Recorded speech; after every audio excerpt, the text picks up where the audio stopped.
Good morning, Tony. Hello, good How are you? morning. Really well. How are you, Natalie? Great. Ready to talk about digital ownership? Of course. Okay. Super, yeah. So let's just start in. Like, why are we even having this chat about digital ownership? Oh, God. Why are we talking about digital ownership? What's the deal? It's a buzzword now. What does it mean? What do we mean? Well, I guess things have changed a lot over the last, I would say, 5 years, more or less, since the blockchain not only appeared, but also since people started using it, not just for transferring cryptocurrencies, which is something that you just care about how many Bitcoin you have, the total amount that you have.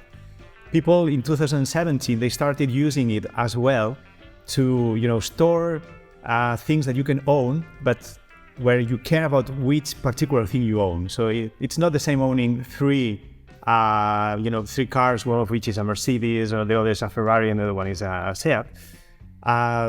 You don't really care about having three. You really care about which three ones you have, right? So this owning something that is unique and differentiated from any other thing is something that just started being used seriously over the last 5 years, and this has caused a massive revolution in different industries. It's just the beginning, but it's changing a lot of things.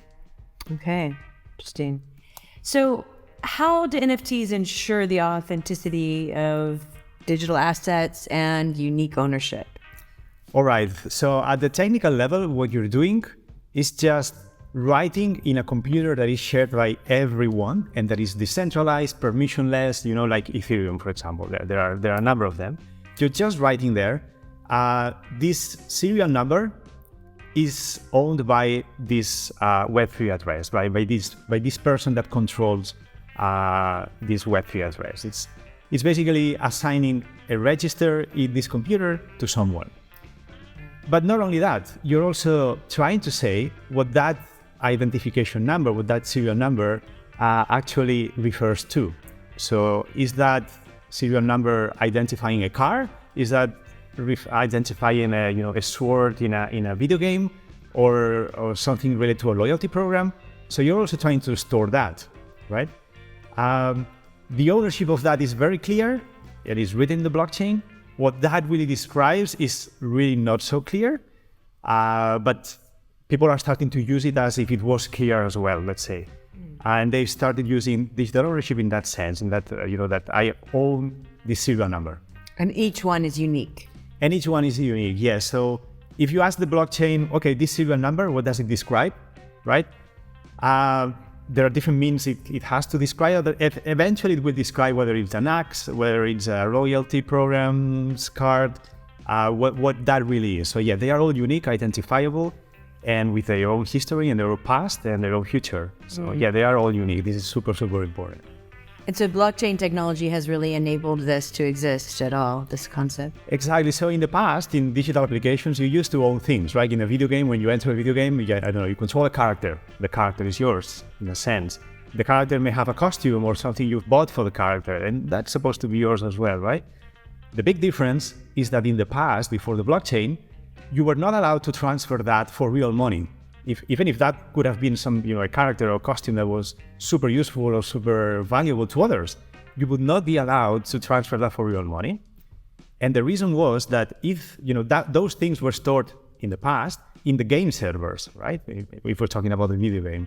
So if the video game company is allowing you to do that, they're basically stating that they are storing in their private servers things of monetary value, that have value outside even the video game, right? So they are basically becoming a custody service. They are becoming a bank if they allow you to do that. And that's basically going against all regulations, and they were not doing that.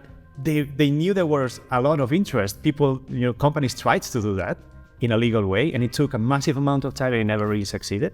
That's why people ended up doing that in the black market. There's a massive black market for video game items, for example, right? But it's illegal, and the reason why it was illegal, and still is if you do it this way, is that the video games and the companies that provide these digital applications have to become banks to allow you to do that. With a blockchain, this completely changes, right? So the blockchain is the bank, and you, the owner of that asset, are the sole custodian, the sole responsible person in the world to be the custodian of that asset. The video game company, the digital application developer, they have nothing to do with you owning that. right? They've really literally given it to you, and there is no bank involved. There's just the blockchain.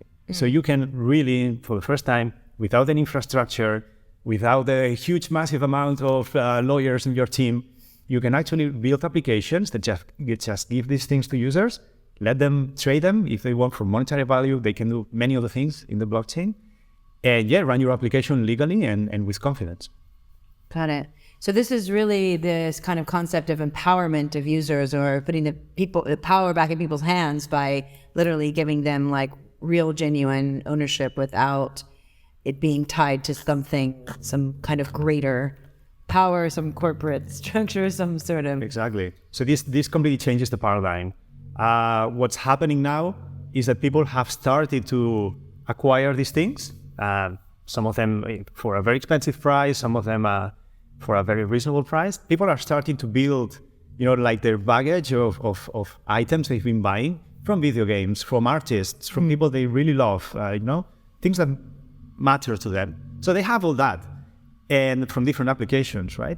So think about the change of paradigm. In the past, there would be no incentive for a video game, say, to make your items compatible with a third-party video game that maybe it's even a competitor. Why would I allow you to, bring your character to this other video game? Now, what's starting to happen is that me, the user, who have already paid for it, I already give a lot of value to these things I own, I want to be able to use them in different video games. And if you don't allow me to use my stuff in this world you are creating for me, I'm going to go next door. There's a very similar video game, which, by the way, allows me to enter with all my stuff inside.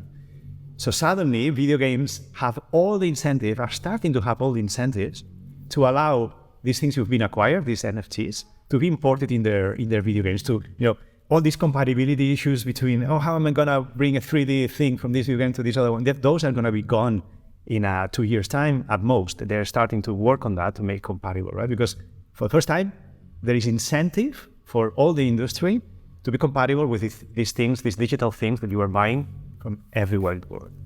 Is this other buzzword, interoperability? This is one of the aspects of that people refer to when they use the word interoperability. This one refers to things that you've been acquiring in different digital applications or even in the physical world.